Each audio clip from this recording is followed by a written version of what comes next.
Assalamualaikum warahmatullahi wabarakatuh. Bismillahirrahmanirrahim. Alhamdulillahil mulhimi lis-shawab. Wassalatu wassalamu ala sayyidina Muhammadin natiqi bil hikmati wa faslal khitab. Wa ala alihi wa ashabihi al-kiram. Wattabi'in wa man tabi'ahum bi ihsanin 'ala ad-dawam. Amma ba'd. Uwais Al-Qarni mengundang perhatian penduduk langit. Pada zaman baginda Nabi Muhammad SAW, ada seorang pemuda bermata biru, rambutnya merah, bidang dadanya lapang panjang, berpenampilan cukup tampan, kulitnya kemerah-merahan, wajahnya selalu melihat pada tempat sujudnya, dan tangan kanannya menumpang pada tangan kirinya. Pemuda ini tidak pernah lalai dari membaca Al-Quran dan senantiasa menangis. Pakaiannya hanya 2 helai saja, sudah terlalu lusuh untuk dipakai, sehingga tidak ada orang yang menghiraukannya. Beliau tidak dikenal oleh penduduk bumi, akan tetapi sangat terkenal di langit. Pemuda ini jika bersumpah demi Allah, pasti terkabul. Dia adalah Uwais Al-Qarni. Beliau tidak dikenali dan miskin, malah banyak orang yang suka menertawakannya, mengejek-ejeknya, dan menuduhnya sebagai pencuri, serta bermacam lagi penghinaan dilemparkan kepadanya. Pemuda dari Yaman ini telah lama menjadi yatim, tidak mempunyai saudara, kecuali hanya ibunya yang telah tua dan lumpuh. Untuk menyara kehidupan sehari-hari, Uwais bekerja sebagai pengembala kambing. Upah yang diterimanya hanya cukup untuk kehidupan harian bersama ibunya. Jika ada uang lebihan, beliau akan membantu tangganya yang hidup miskin dan serba kekurangan seperti keadaannya. Walaupun dalam keadaan serba payah, beliau tidak pernah lalai dalam mengerjakan ibadahnya, sedikit pun tidak berkurang. Sepanjang hidupnya, beliau melakukan puasa di siang hari dan bermunajat di malam harinya. Uwais Al-Qarni telah memeluk Islam pada masa negeri Yaman mendengar seruan Nabi Muhammad SAW yang telah mengetuk pintu hati mereka untuk menyembah Allah, Tuhan yang Maha Esa, yang tidak ada sekutu baginya. Peraturan-peraturan yang terdapat di dalam agama Islam sangat menarik hati Uwais, dan apabila seruan Islam datang di negeri Yaman, beliau segera memeluknya. Banyak rekan-rekan yang telah memeluk Islam pergi ke Madinah untuk mendengar secara langsung dakwah Nabi Muhammad SAW. Hati Uwais juga meronta-ronta untuk ke Madinah bertemu kekasih Allah, penghulu para nabi. Tetapi beliau tidak mampu karena tidak mempunyai bekal yang cukup untuk sampai ke sana. Apalagi beliau perlu menjaga ibunya. Jika beliau pergi, siapa pula yang akan melihat ibunya? Dikisahkan, ketika terjadi perang Uhud, Rasulullah SAW mengalami cedera dan giginya patah karena dilempari batu oleh musuh-musuhnya. Berita ini akhirnya sampai kepada Uwais. Lalu ia segera memukul giginya dengan batu hingga patah. Hal tersebut dilakukan sebagai bukti kecintaannya kepada baginda SAW.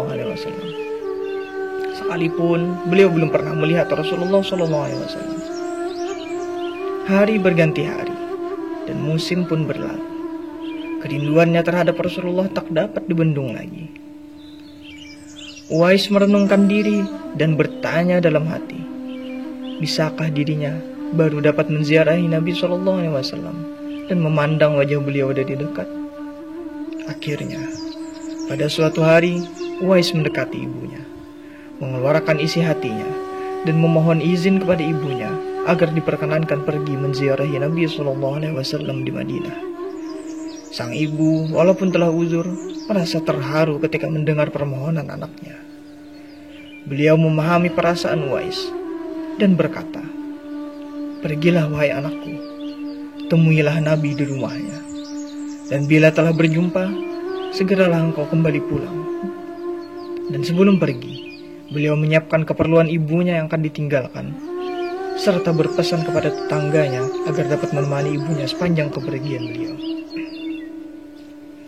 Sesudah mencium tangan ibunya yang tercinta, berangkatlah Uwais menuju ke Madinah yang jaraknya sekitar 400 km dari Yaman. Dengan waktu yang cukup lama, akhirnya tibalah Uwais Al-Qarni di kota Madinah. Segeralah ia menuju ke rumah Nabi SAW. Diketuknya pintu rumah itu sambil mengucapkan salam. Keluarlah Sayyidatina Aisyah radhiyallahu anha sambil menjawab salam Uwais. Segera saja Uwais menanyakan Rasulullah yang ingin ditemuinya. Namun ternyata Baginda Shallallahu Alaihi Wasallam tidak berada di rumah, melainkan berada di medan perang. Betapa kecewa hati sang perindu. Dari jauh ingin berjumpa, tetapi yang dirindukannya tidak berada di rumah. Dalam hatinya bergolak perasaan ingin menunggu kedatangan Nabi SAW dari medan perang. Tapi beliau teringat akan pesan ibunya yang sudah tua dan senantiasa dalam keadaan tidak sehat itu, agar ia cepat pulang ke Yaman. Pesan ibunya itu telah mengalahkan suara hati untuk menunggu Nabi SAW. Ia akhirnya memohon kepada Sayyidatina Aisyah radhiyallahu anha untuk pulang kembali ke Yaman. Uwais selalu menitipkan salamnya kepada Nabi SAW dan melangkah pulang dengan perasaan hampa karena tidak dapat bertemu dengan kekasih Allah. Sepulangnya dari perang, Nabi SAW langsung bertanya tentang kedatangan orang yang mencarinya. Nabi Muhammad SAW menjelaskan bahwa Uwais Al-Qarni adalah anak yang taat kepada ibunya. Beliau adalah penghuni langit, sangat terkenal di langit. Mendengar perkataan baginda Rasulullah SAW, Sayyidatina Aisyah radhiyallahu anha dan para sahabatnya tertegun seketika. Lalu kata Sayyidatina Aisyah radhiyallahu anha, memang benar, sebelum ini ada seorang yang telah datang mencari Rasulullah SAW, tetapi orang itu segera pulang ke Yaman karena teringat akan ibunya yang sudah tua dan sakit, sehingga beliau bimbang meninggalkan ibunya terlalu lama. Rasulullah SAW bersabda, kalau kalian ingin berjumpa dengan dia, perhatikanlah bahwa ia mempunyai tanda putih di tengah-tengah telapak tangannya. Sesudah itu, Baginda SAW memandang kepada Sayyidina Ali karamallahu wajhah dan Sayyidina Umar radhiyallahu anhu, lalu bersabda, apabila kalian bertemu dengan dia, mintalah doa dan istighfarnya untuk kalian, karena dia adalah penghuni langit dan bukan penghuni bumi. Tahun berganti tahun, dan Umar radhiyallahu anha menjadi khalifah kedua menggantikan Abu Bakar As-Siddiq yang telah wafat. Suatu ketika, Khalifah Umar teringat akan sabda Nabi SAW tentang Uwais Al-Qarni, sang penghuni langit. Beliau segera mengingatkan sahabatnya, Sayyidina Ali karamallahu wajhah, untuk mencari Uwais bersama. Sejak itu, setiap kali ada kafilah yang datang dari Yaman, mereka berdua akan bertanya tentang Uwais Al-Qarni, apakah ia turut bersama mereka. Di antara kafilah-kafilah itu, ada yang merasa heran, apakah sebenarnya yang dicari oleh kedua sahabat besar itu. Rombongan kafilah dari Yaman menuju Syam silih berganti membawa barang dagangan mereka. Suatu ketika, Uwais Al-Qarni turut bersama rombongan kafilah menuju kota Madinah. Melihat ada rombongan kafilah yang datang dari Yaman, bersegeralah Khalifah Umar radhiyallahu anha dan Sayyidina Ali karamallahu wajhah mendatangi mereka dan menanyakan apakah Uwais turut bersama mereka. Rombongan itu mengatakan bahwa ia ada bersama mereka dan sedang menjaga unta-unta mereka di perbatasan kota. Mendengar jawaban itu, mereka berdua bergegas menemui Uwais Al-Qarni. Sesampainya di tempat Uwais, Khalifah Umar radhiyallahu anha dan Sayyidina Ali karamallahu wajhah memberi salam. Namun rupanya Uwais sedang melaksanakan sholat. Setelah mengakhiri sholatnya, Uwais menjawab salam kedua tamu agung tersebut sambil bersalaman.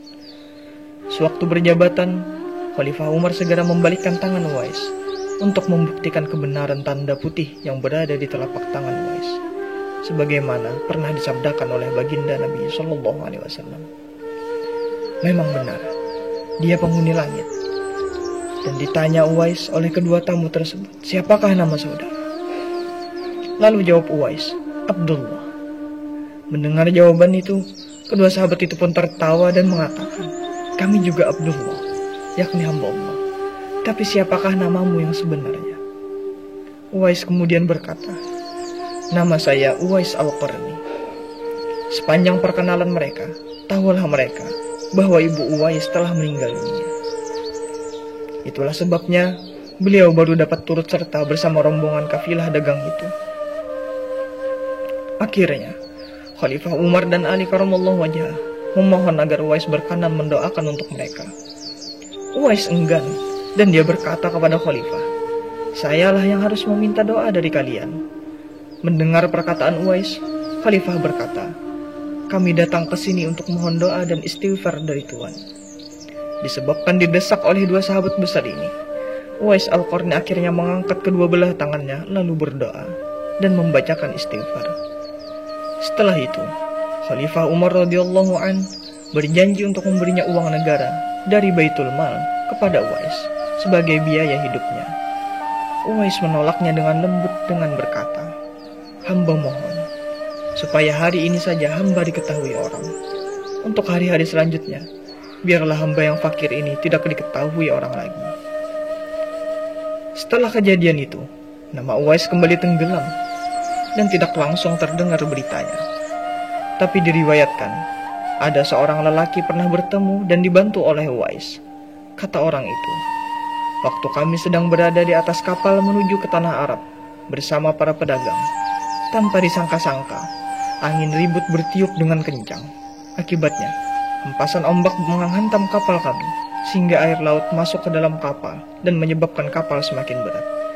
Pada saat itu, kami melihat seorang lelaki yang mengenakan selimut berbulu berada di satu sudut kapal.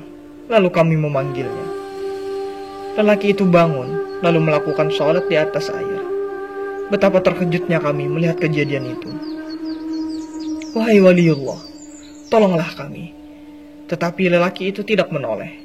Lalu kami berseru lagi, demi zat yang telah memberimu kekuatan beribadah, tolonglah kami. Lelaki itu menoleh kepada kami dan berkata, apa yang terjadi? Tidakkah engkau melihat bahwa kapal di badai ribut dan dihantam ombak? Tanya kami. Dekatkanlah diri kalian pada Allah, katanya. Keluarlah kalian dari kapal dengan membaca Bismillahirrahmanirrahim. Kami pun keluar dari kapal satu persatu dan berkumpul di dekat itu. Pada saat itu, jumlah kami 500 jiwa lebih. Sungguh ajaib, kami semua tidak tenggelam. Sedangkan perahu kami yang lain tenggelam ke dasar laut bersama isinya. Lalu orang itu berkata kepada kami, tidak mengapalah harta kalian menjadi korban, asalkan kalian semua selamat. Demi Allah, kami ingin tahu siapakah nama Tuhan, tanya kami. Uwais Al-Qarni, jawabnya. Kemudian kami berkata lagi kepadanya, sesungguhnya harta yang ada di kapal tersebut adalah milik orang-orang fakir di Madinah yang dikirim oleh orang Mesir.